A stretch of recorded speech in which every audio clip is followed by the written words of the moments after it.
할렐루야. 네, 오늘 새벽에 나오신 여러분들 환영하고 축복합니다. 이 새해에도 우리 예수님과 늘 동행하는 새벽이 될 수 있기를 바랍니다. 자, 신명기 31장 14절부터의 말씀은 하나님께서 이제 모세가 죽을 기한이 가까웠기 때문에 모세를 불러서 그에게 또 말씀하시고 또 여호수아를 불러서 그를 격려하십니다. 그러면서 하나님께서는 이제 이스라엘 백성이 가나안 땅에 들어가서 어떻게 행할 것을 하나님은 미리 알고 계신다, 모르신다? 알고 계시죠. 내가 아노라. 너희가 그 땅에 들어가서 너희가 살찌고 배부르면, 너희가 잘 먹고 잘 살면 너희가 나를 더 경외하겠느냐? 그렇지 않다는 것입니다. 너희가 이제 배부르고 살찌고 윤택해지면 너희는 딴 생각을 할 것이다. 이게 참 어려운 거예요. 이게 인간의 딜레마예요. 우리가 잘 먹고 잘 살고 건강하고 행복하면 얼마나 좋아요. 그런데 우리 인간들은 잘 먹고 잘 살고 윤택하고 부유해지면 딴 생각이 들어요. 하나님보다 다른 우상들에게 관심을 기울인다. 쉽게 말하면 우리 남성들은 돈 많고 권력 있고 힘 있으면 자기 아내만 사랑할 것 같은데 안 그렇다는 것입니다. 다른 여인에게 관심을 기울인다는 거예요. 우리 아내도 훌륭하지만 저런 여자하고 살아봤으면 어떨까? 이 다른 데 관심이 있다는 거예요. 이게 참 인간의 연약함이에요. 하나님은 이걸 알고 계셔요. 알고 계셔요. 알고 계시기 때문에 그들에게 또 경고해서 가르쳐 주시는 거예요. 또 반복해서 말씀하는 거예요. 그래서 너희가 가나안 땅에 들어가면 절대로 한눈 팔면 안 된다. 이거예요. 오직 하나님만 경외해야 되지 다른 우상들에게 절하면 안 된다. 너희가 나를 거역하다든가 나를 패역하고 나를 떠나면 너희에게 재앙이 임할 것이라는 거예요. 이게 하나님이 계속 경고하시는 거예요. 또 모세도 이제 그가 죽을 날이 얼마 안 남았지만 그가 제일 걱정하는 게 이거예요. 내가 살아있을 때도 너희가 나를 앞에 두고도 우상을 숭배했는데 내가 이제 죽고 나면 너희가 토할 것이 아니냐. 너희가 내가 살아있을 때도 너희가 한눈만 돌리면 그냥 우상을 숭배하고 원망하고 불평했는데 내가 이제 이 땅을 떠나면 너희가 어떠하랴. 그래서 두 가지를 말씀하시는 거예요. 두 가지. 그 두 가지가 뭔지 아세요? 이 율법의 말씀을 책에 기록해서 남겨두라는 것입니다. 그래서 우리가 읽지 않았지만 앞에 11절, 13절까지 보면은 너희가 면제년, 다시 말하면 면제년은 모든 것이 면제되는 해가 뭐예요? 안식년. 7년에 한 번씩 맞이하는 안식년 초막절이 되면은 너희가 율법의 말씀을 온 백성에게 들려주라는 것입니다. 그래서 율법의 말씀을 들음으로 너희가 또 되새기고 우리가 하나님만 섬겨야지, 우리가 우상 숭배하면 안 되지, 하나님 떠나면 재앙당하지, 징벌당하지, 계속 반복해서 이걸 첫 번째 말씀. 두 번째가 뭐냐? 너희가 이제 이 노래를 부르라는 것입니다.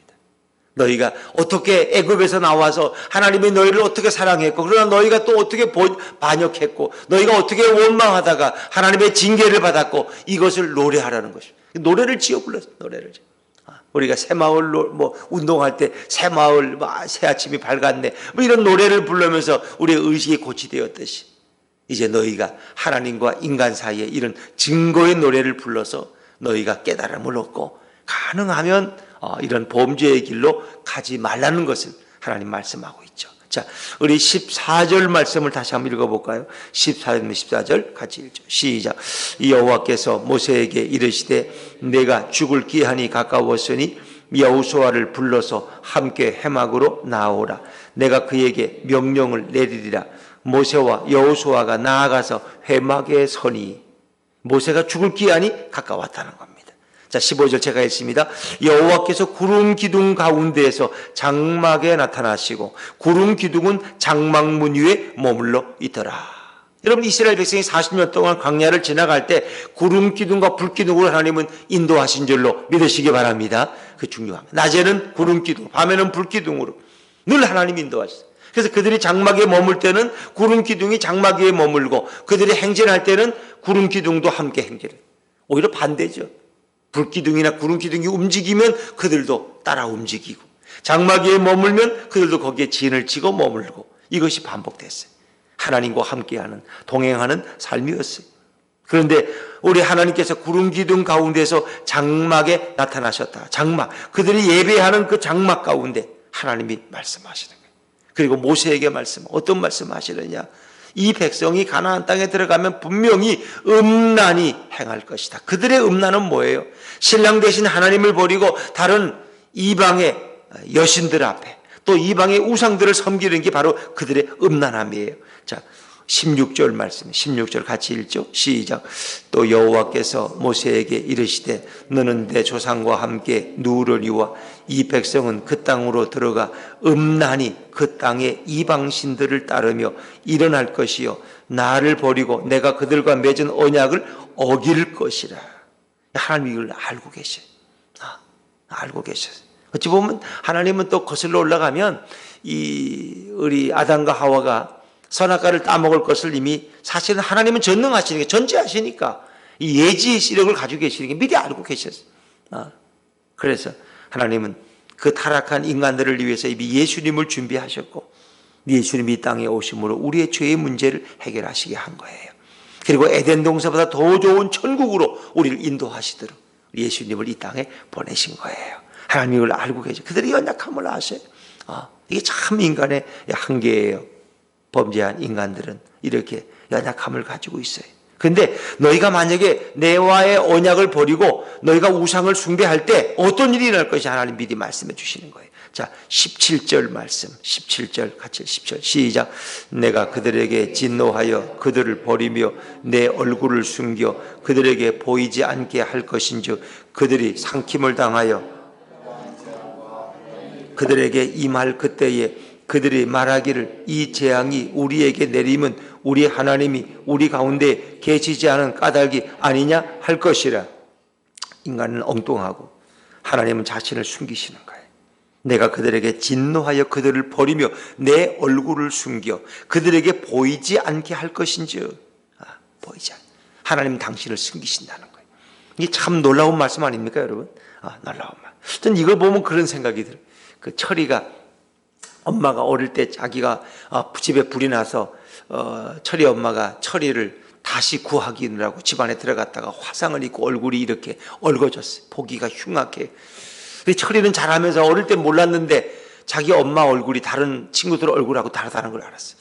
철이 엄마는 시장가에서 늘 콩나물을 팔고 이러는데 철이가 학교를 갔다 오다가 친구들하고 오다가 야, 너 엄마 아니냐? 그러니까 아니야, 우리 엄마 아니야 하면서 골목을 바꿔서 다른 골목으로 지나가는 걸 보고 나서 철이 엄마는 그 다음에 어떻게 했어요? 철이가 친구들하고 골목만 들어서면 어떻게 해요? 피해 숨어.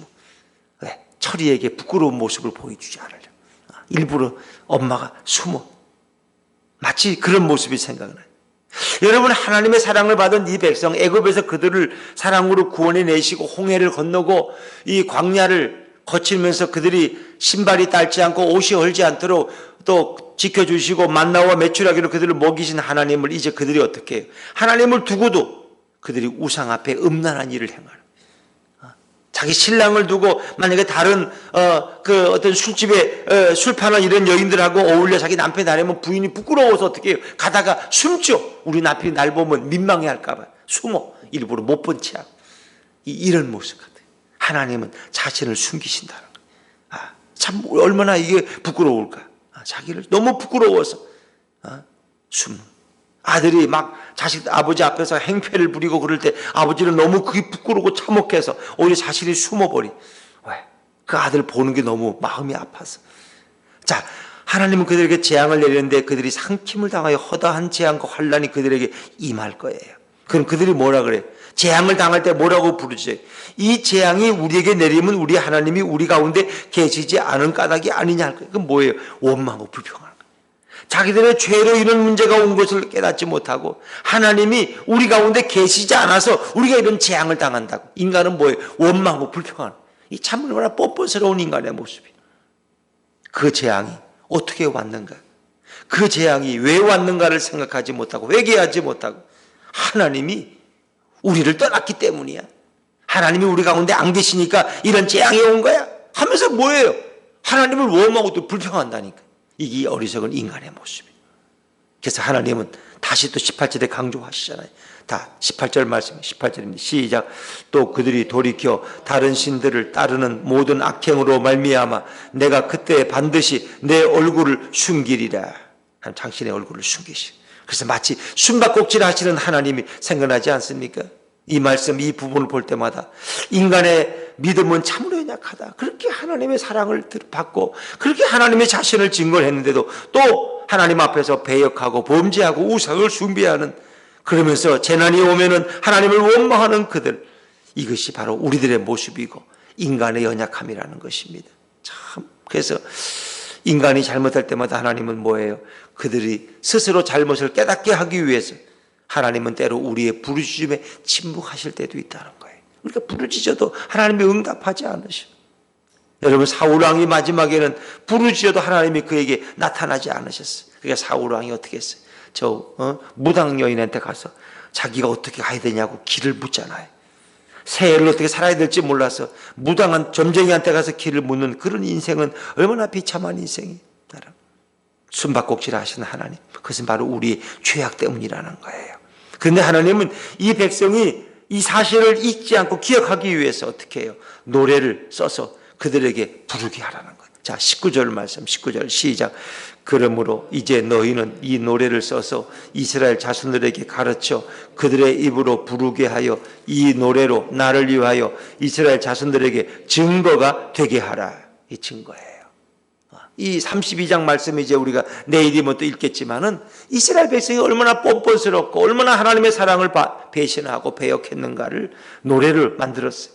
그래서 노래를 부를 때마다 그들은 깨달음을 얻고 또 그것이 하나님과 이스라엘 백성의 증거가 돼요. 증거가. 이 증거. 증거라는 건 뭐예요? 너희가 만약 이렇게 나를 떠나고 우상을 숭배하면 너희가 벌받는다. 그게 증거예요. 증인이 필요한 거예요. 증인이. 이것이 너희에게 증거. 왜? 기록된 노래거든요. 그래서 그것을 그들에게 들려주라는 것입니다. 자, 하나님은 계속해서 반복해 말씀하셔요. 또 같은 말씀이 또 반복되는데, 자, 20절, 21절입니다. 시작. 내가 그들의 조상들에게 맹세한 바 젖과 꿀이 흐르는 땅으로 그들을 인도하여 드린 후에 그들이 먹어 배부르고 살찌면 돌이켜 다른 신들을 섬기며 나를 멸시하여 내 언약을 어기리니 그들이 수많은 재앙과 환난을 당할 때에 그들의 자손이 부르기를 잊지 아니한 이 노래가 그들의 앞에 증인처럼 되리라. 나는 내가 맹세한 땅으로 그들을 인도하여 드리기 전 오늘 나는 그들이 생각하는 바를 아노라. 그들이 어떤 생각을 하는지 알아. 22절. 그러므로 모세가 그날 이 노래를 써서 이스라엘 자손들에게 가르쳤더라. 아주 이 노래를 가르쳤어. 이 노래를. 너희가 가나안 땅에 들어가서 하나님을 대신할 것을 노래로 써서 가르쳤어. 증거를 삼기 위해서. 그리고 빨리 회개하도록. 그리고 하나님은 여호수아를 하나님 앞에 나오게 해서 여호수아를 격려하세요. 너희는 그 땅에 들어갈 텐데 강하고 담대하라. 내가 너와 함께 할 것이다. 23절에 말씀하시죠. 자, 그리고 이제 24절 말씀에 이 율법의 말씀을 다 책에 써서 마쳤다는 거예요. 자, 24절부터 26절 말씀. 26절입니다. 시작. 모세가 이 율법의 말씀을 다 책에 써서 마친 후에 모세가 여호와의 언약궤를 메는 레위 사람에게 명령하여 이르되 이 율법책을 가져다가 너희 하나님 여호와의 언약궤 곁에 두어 너희에게 증거가 되게 하라. 아멘. 이 율법의 말씀, 그것을 다 모세가 기록했다는 거예요. 그래서 우리가 모세오경이라고 부르죠. 모세오경. 창세기, 출애굽기, 레위기, 민수기, 신명기, 이것을 하나님이 모세를 통해서 다 기록을 하시고, 모세오경의 저자는 누구예요? 모세죠. 그리고 이 책을 어디에? 언약궤 옆에 두라는 거예요. 언약궤. 너에게 증거가 되게 한 증거가. 그런데 하나님은 아셔요. 이렇게 하나님의 말씀, 율법책을 하나님만을 경외하는 말씀을 너에게 주었음에도 불구하고 이 목이 곧은 이 반역한 백성들은 반드시 하나님을 또 떠날 것이다. 그래서 장로와 관리들을 세워서 하늘과 땅에 증거로 삼죠. 모세도 이미 그걸 알고 있었는데, 자, 27절부터 우리 29절까지 말씀 한번 이어서 쭉 읽어봅니다. 시작. 내가 너희의 반역함과 목이 곧은 것을 아나니 오늘 내가 살아서 너희와 함께 있어도 하물며 내가 죽은 후에 이리라. 너희 지파 모든 장로와 관리들을 내 앞에 모으라. 내가 이 말씀을 그들의 귀에 들려주고 그들에게 하늘과 땅을 증거로 삼으리라. 내가 알거니와 내가 죽은 후에 너희가 스스로 부패하여 내가 너희에게 명령한 길을 떠나 여호와의 목전에 악을 행하여 너희의 손으로 하는 일로 그를 경노하게 함으로 너희가 후일에 재앙을 당하리라 하니라. 아멘. 모세도 이미 이걸 알고 있었어. 내가 살아있을 때도 너희가 목이 곧은 백성이었는데 내가 죽은 바에야 너희가 더 부패할 거 아니냐. 그걸 알고 있었어. 이것이 인간의 한계예요. 이것이 구약의 한계라는 거 아세요? 인간은 하나님의 얼굴만 안 보이면 돌아서면 딴짓하는 게 인간들이었어요.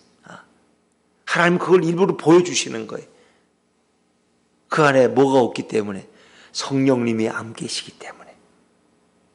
그래서 결국은 신약에는 뭐예요? 성령을 보내주시는 거예요. 구약에서는 어떤 사람들은 왕과 선지자와 이런 재상들만 성령이 임해 있었어요.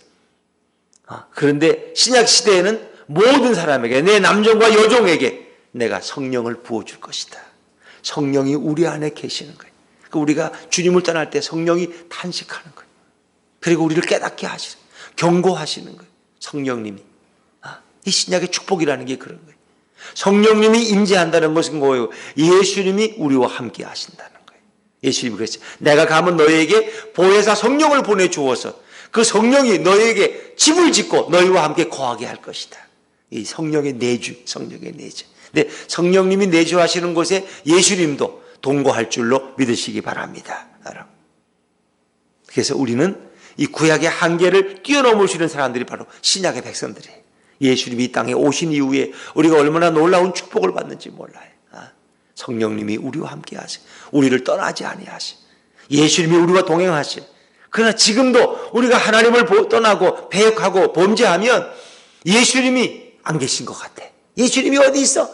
예수가 있으면 내가 이렇게 이런 꼴로 살아. 내가 지금 그 꼴이 뭔데? 내가 범죄함으로 옮겨가요. 주님이 탄식하시고 주님이 마음 아파하시고 예수님이 숨으시는 거예요. 숨으시고. 그러나 우리가 예수님을 인정하고 예수님을 환영하고 예수님과 동행한다면, 그리고 그 말씀에 우리가 뜻을 순종한다면 주님은 오늘도 우리와 함께 하시는 걸 우리에게 증거하시는 거예요. 성령님으로 예수님은 오늘도 우리와 함께 하셔요. 숨바꼭질 하시는 그 예수님, 이제 새해는 정말 예수님 손 꼭 붙들고 그 예수님과 대화하면서 가장 친밀하게 주님과 함께 걸어가는 복된 승리의 새해가 되시기를 주의 이름으로 축원합니다. 기도하겠습니다.